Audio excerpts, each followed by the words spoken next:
Hello दोस्तों, मैं Lalita Dahiya study IQ IAS Hindi channel पे आप सबका स्वागत है। मैं एक नई योजना के साथ आप लोगों के सामने हूं और उस योजना का नाम है नमस्ते योजना।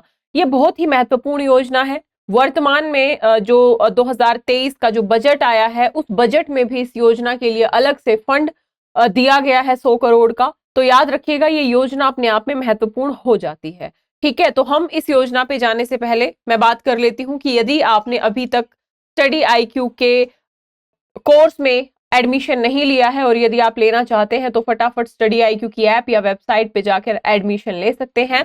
और इस वीडियो के डिस्क्रिप्शन बॉक्स में भी उसका लिंक दिया होगा, आप वहां से भी एडमिशन ले सकते हैं। याद रखिएगा, एडमिशन लेने से पहले आपको कोड यूज करना है LDLIVE यानी LD लाइव का। इस कोड के साथ यदि आप एडमिशन लेते हैं तो आपको पूरा का पूरा कोर्स मात्र 18,999 में मिल जाएगा।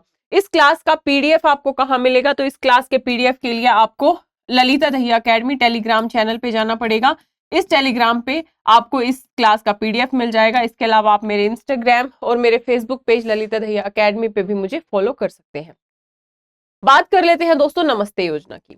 सबसे पहले आपको ये चित्र दिख रहा होगा, ये दुर्भाग्यपूर्ण है। आज भी आपको सफाई होते हुए जो टैंक्स हैं, ठीक है, वो इस तरीके के चित्र आपने भी देखे होंगे, आपके दिमाग को भी कहीं ना कहीं व्यथित किया होगा इस तरीके के चित्रों ने। तो इस समस्या के समाधान के लिए सरकार नमस्ते योजना लेके आई, ताकि इस तरीके के जितने भी काम है वो डायरेक्ट ना हो, यानी हाथ से ना करें, इसके अंदर जाके खुद ना करें, यानी मशीनीकरण कर दिया जाए, है ना। हर एक काम करने का एक तरीका स्थापित किया जाए, हम मशीनों के माध्यम से ये सब काम करें जो मनुष्य यहाँ पे कर रहे हैं। ठीक है, इसके साथ ही ध्यान रखना है, हाथ से मैला ढोने की जो परंपरा है उसको खत्म करने के लिए भी इस नमस्ते योजना में प्रावधान किए गए हैं।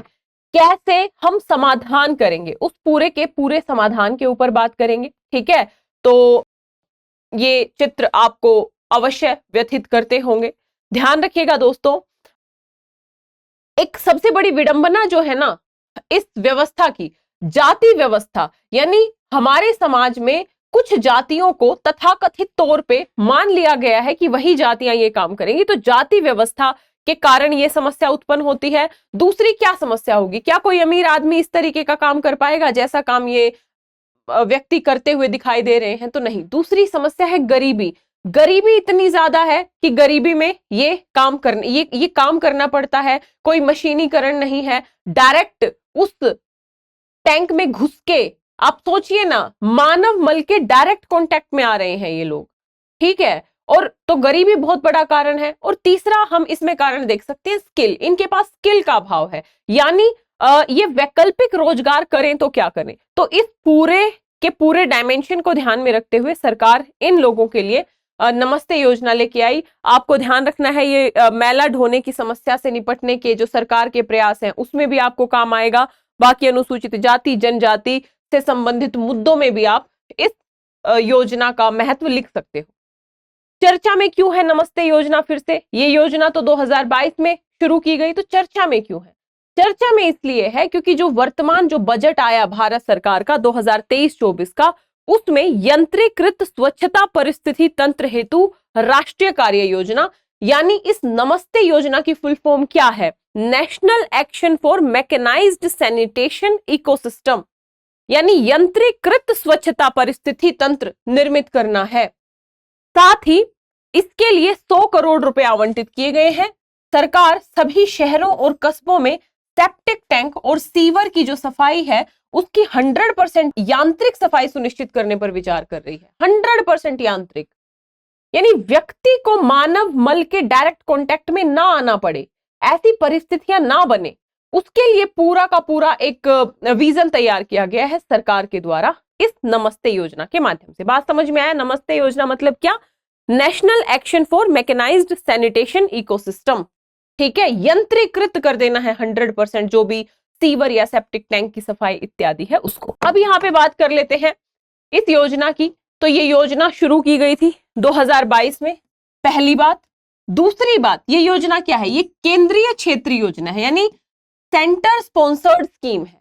इसमें पूरा का पूरा योगदान कौन करेगा? केंद्र करेगा। जितना भी खर्च होगा वो केंद्र बेसिकली वहन करेगा। दो चीजें याद हुई, यानी 2022 में केंद्रीय क्षेत्रीय योजना है, साथ ही इस योजना को 2 मंत्रालय मिलकर चला रहे हैं। इस बात को भी ध्यान रखना है, कौन कौन से मंत्रालय हैं। पीटी में यहां से क्वेश्चन बन सकता है आप लोगों के लिए, ध्यान रखना कौन कौन से मंत्रालय है। तो आवासन और शहरी मामलों के मंत्रालय पहला, आवासन और शहरी मामलों के मंत्रालय, और सामाजिक न्याय और अधिकारिता मंत्रालय दूसरा। यानी 2 मिनिस्ट्री मिलकर चला रही हैं, हाउसिंग एंड अर्बन अफेयर्स और social justice and empowerment ministry. ये दोनों संयुक्त रूप से इस योजना को चला रही हैं। और इसका उद्देश्य क्या है? इस योजना का उद्देश्य अभी तक तो आप समझ गए होंगे क्या उद्देश्य है। असुरक्षित सीवर तथा सेप्टिक टैंक सफाई प्रथाओं को समाप्त करना, यानी डायरेक्ट। और यहां पे मैं आप लोगों को ना एक डाटा बताने वाली हूं जो झकझोर के रख देगा आपको। एक डाटा कहता है और सरकार के डेटा से मैच करता है कि पिछले 5 सालों में 350, लगभग 351 के आसपास मौतें हुई हैं सेप्टिक टैंक की सफाई करने के क्रम में। क्योंकि जब एक व्यक्ति सेप्टिक टैंक के अंदर घुसता है, सीवर के अंदर एंटर करता है, उसको खोलते हैं तो बहुत सारी गैसें उत्पन्न हो जाती हैं। उन गैसों के कारण कई बार व्यक्ति दम घुट के मर जाता है। तो 350 से ज्यादा मौतें हुई हैं पिछले 5 सालों में। ये दुर्भावना, इससे दुर्भावनापूर्ण क्या होगा, है ना।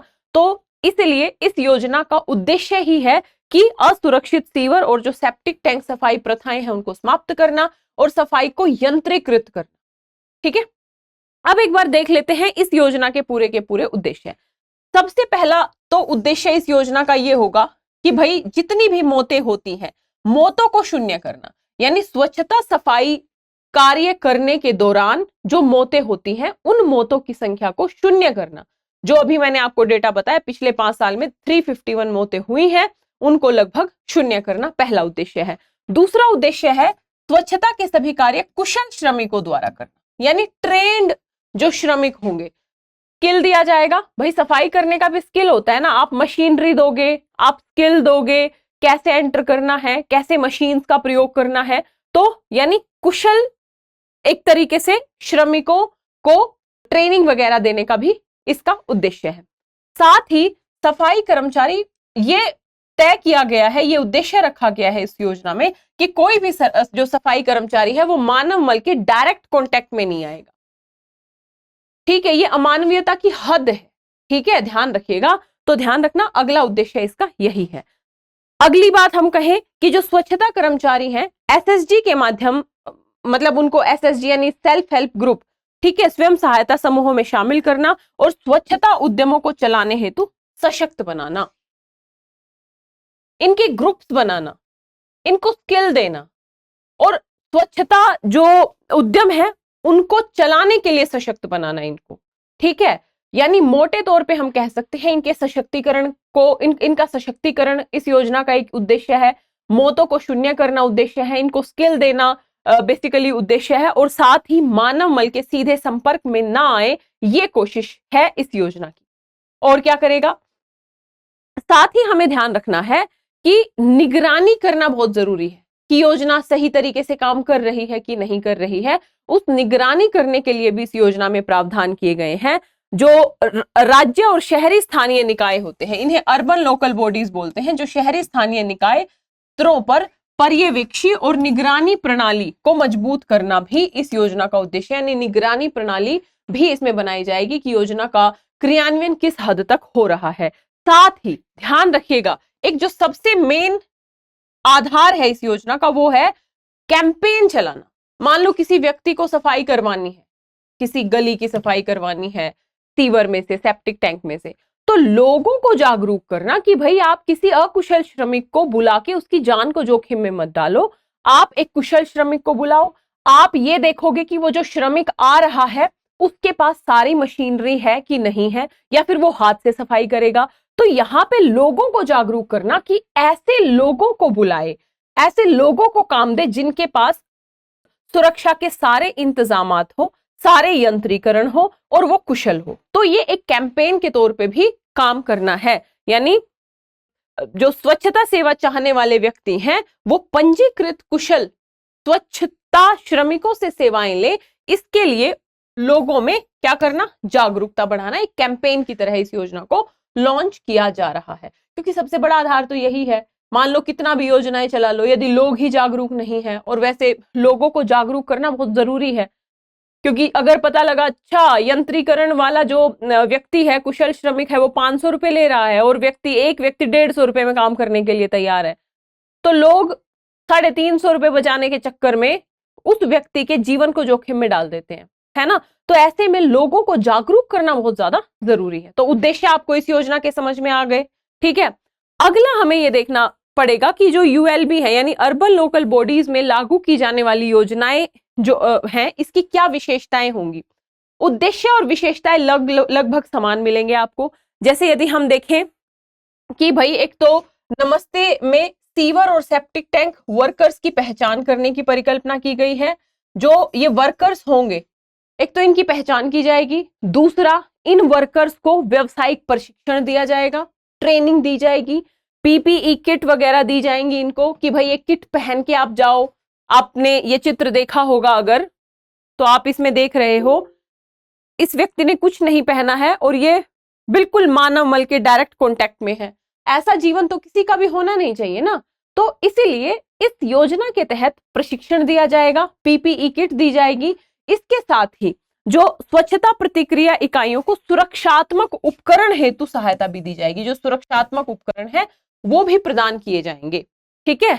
इसके साथ ही आयुष्मान भारत प्रधानमंत्री जन आरोग्य योजना है, आप लोगों ने सुना होगा, बहुत ही महत्वपूर्ण, या हम कहें कि विश्व की पहली ऐसी योजना है जो इतनी बड़ी आबादी को स्वास्थ्य सुविधाएं देते हैं। यदि इस योजना का क्रियान्वयन किया जाए तो वास्तव में ये बेहतर साबित हो सकती है ना। तो इस योजना के तहत भी चिन्हित जो सफाई कर्मचारी हैं और उनके परिवारों को स्वास्थ्य बीमा योजना का लाभ प्रदान किया जाएगा। ध्यान रखिएगा, यानी स्वास्थ्य लाभ भी इनको दिया जाएगा ताकि इनका विकास हो, ताकि आउट ऑफ पॉकेट व्यय ना वहन करना पड़े स्वास्थ्य के लिए।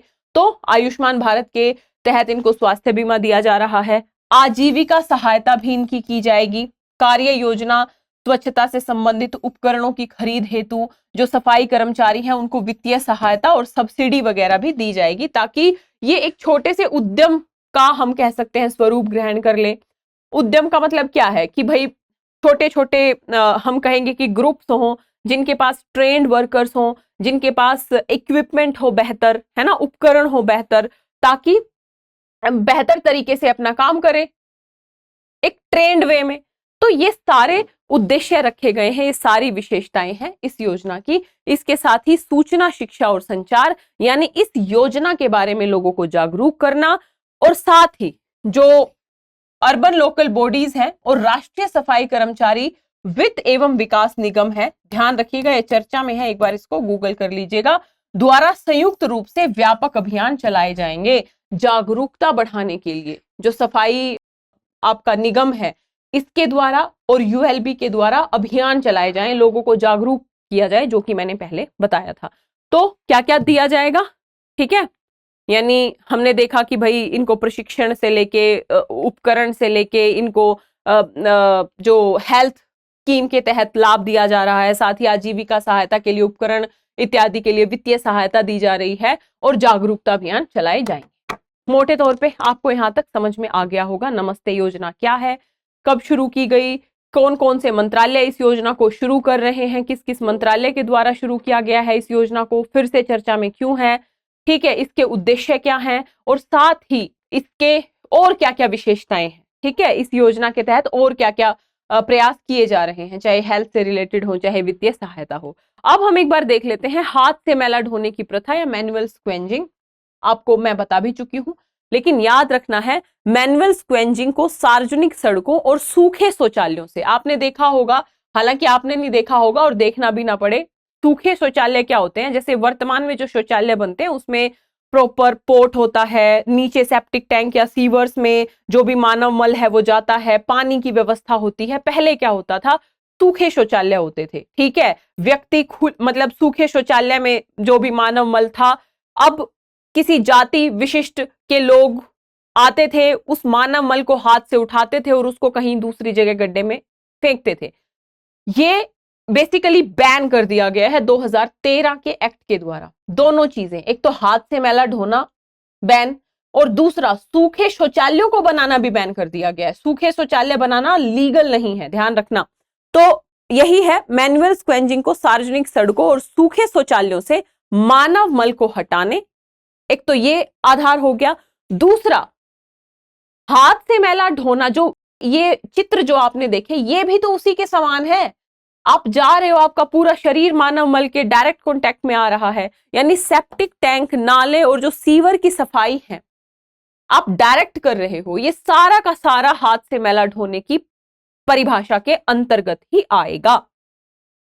ठीक है, और नमस्ते योजना इसी का बेहतर क्रियान्वयन करने के लिए, इस प्रथा की समाप्ति करने के लिए की गई है। अब आप किसी भी योजना को जब पढ़ते हो ना तो उसके 5-6 आधार होंगे। सबसे पहले समाप्ति की बात करेगी, मृत्यु को कम करने की बात करेगी, अब कैसे तो भाई कुशल श्रमिकों की बात करेगी, यंत्रीकरण की बात करेगी कि भाई उपकरणों के माध्यम से सफाई करो।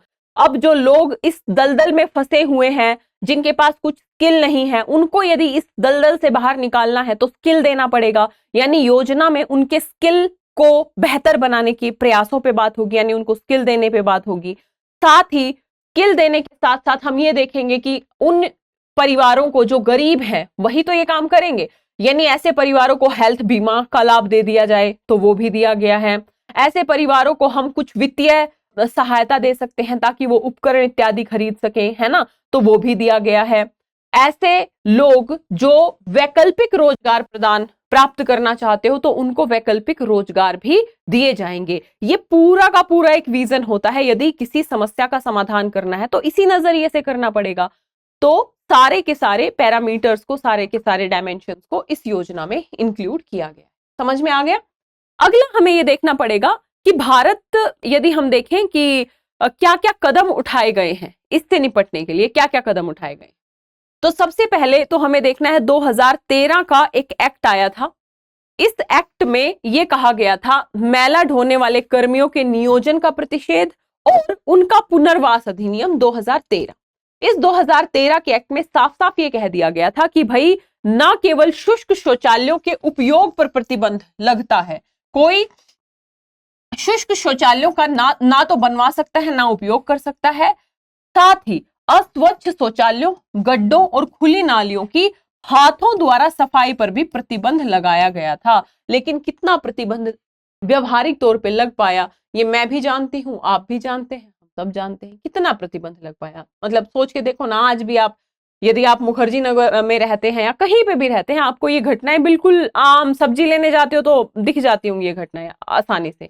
तो विधान तो बना, क्रियान्वित उसको करने की जरूरत है। तो नमस्ते योजना उसमें एक बेहतर मील का पत्थर साबित हो सकती है यदि व्यवहारिक तरीके से उसको इंप्लीमेंट, मतलब उसका व्यवहार में बेहतर तरीके से प्रयोग किया गया तो।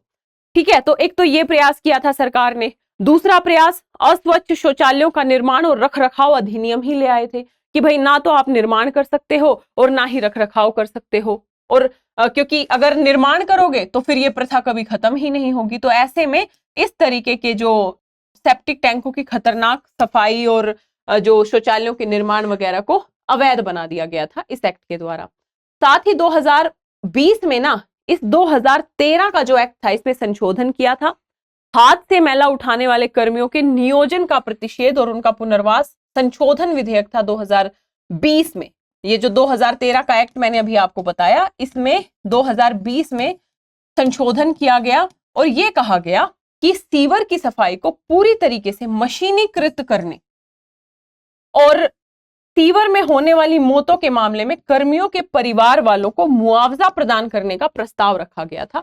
कि पहली बात तो पूरी तरीके से मशीनीकृत सफाई होगी, किए जाने की व्यवस्था की जाएगी, और दूसरा यदि फिर भी किसी की मृत्यु होती है तो मुआवजे का प्रावधान इस 2020 वाले विधेयक में किया गया था। हालांकि इसको अभी मंजूरी मिलना शेष है, लेकिन प्रयास तो किया ही है सरकार के द्वारा, ये है ना।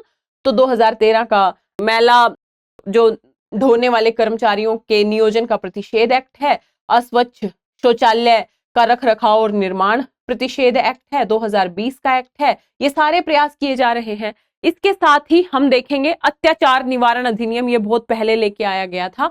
यानी ये बेसिकली अनुसूचित जातियां, जब देखा गया ना इस तरीके के कामों में कौन सी जातियां लगी हुई हैं, तो अनुसूचित जातियां, तो उनके सशक्तिकरण के प्रयास भी किए गए इसके तहत। और ये जो अत्याचार निवारण अधिनियम था कहीं ना कहीं पारंपरिक व्यवसायों से मुक्त करने के संदर्भ में एक मील का पत्थर बन गया। इसके बाद से काफी प्रयास हुए अनुसूचित जातियों के कल्याण के लिए।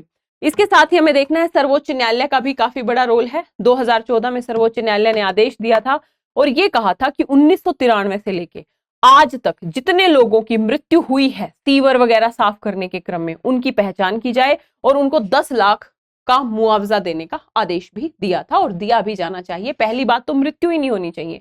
डेटा याद रखना, पिछले 5 साल में 351 350 से ज्यादा मौतें हुई हैं। ठीक है, ये मतलब इससे ज्यादा मानवीय कुछ और हो नहीं सकता। तो मेरे हिसाब से आपको ये पूरा का पूरा टॉपिक अच्छे से समझ में आया होगा। नमस्ते योजना क्या है एक बार फटाफट देख लीजिए। नमस्ते हमने देखा, ये चित्र के माध्यम से मैंने आपको बताया। उसके बाद मैंने आपको बताया नमस्ते योजना क्या है, क्यों चर्चा में है, कौन कौन से मंत्रालय चला रहे हैं, इसके उद्देश्य क्या हैं और इसकी विशेषताएं और क्या हैं। और इसके साथ ही हम ये कह सकते हैं कि कहीं ना कहीं क्या क्या कदम उठाए गए हैं ओवरऑल भारत सरकार के द्वारा। और एक अगला कदम तो नमस्ते योजना आप बता ही सकते हैं। वास्तव में इस योजना का बेहतर क्रियान्वयन होना बहुत ही ज्यादा जरूरी है और ये एक अमानवीय कार्य है जो आज तक करवाया जाता रहा है एक विशिष्ट जाति के लोगों के द्वारा। तो उन जो कारण है उनके ऊपर काम करने की जरूरत है, चाहे जाति व्यवस्था को लेके नकारात्मक दृष्टिकोण है लोगों का, चाहे गरीबी है, चाहे स्किल का ना होना है, और इन सारे फैक्टर्स को इस योजना में बखूबी तरीके से उठाया गया है। होप आपको आज की क्लास अच्छी लगी होगी। यदि आपको क्लास अच्छी लगी हो तो वीडियो को लाइक जरूर करना, जितना शेयर कर सके उतना शेयर करना और जागरूक बनिए। यदि आप या आसपास के लोग भी सीवर या सेप्टिक टैंक की सफाई करवाना चाहते हैं या फिर कुछ समस्या आती है तो स्किल्ड वर्कर्स को बुलाइए, ऐसे वर्कर्स को बुलाइए जिनके पास यंत्र हो, यंत्रीकरण के माध्यम से, मशीनीकरण के माध्यम से सफाई करें ताकि किसी व्यक्ति की जान आप 2 पैसे बचाने के चक्कर में जोखिम में ना डाल पाए। ठीक है, और इसी तरीके से आप एक बेहतर नागरिक भी बन पाएंगे। तो जिसने भी कोर्स नहीं लिया है, यदि कोर्स लेना चाहते हैं तो ये कोड याद रखें, LD लाइव। इस कोड के साथ आपको ये कोर्स मात्र 18,999 में मिल जाएगा। साथ ही इस क्लास की PDF आपको मिल जाएगी Lalita Dahiya academy Telegram channel पे। तो स्वस्थ रहिए, मस्त रहिए। जय हिंद, जय Bharat, all the best. Hindi में UPSC की तैयारी से संबंधित प्रोग्राम्स को देखने के लिए सब्सक्राइब करें स्टडी IQ IAS हिंदी।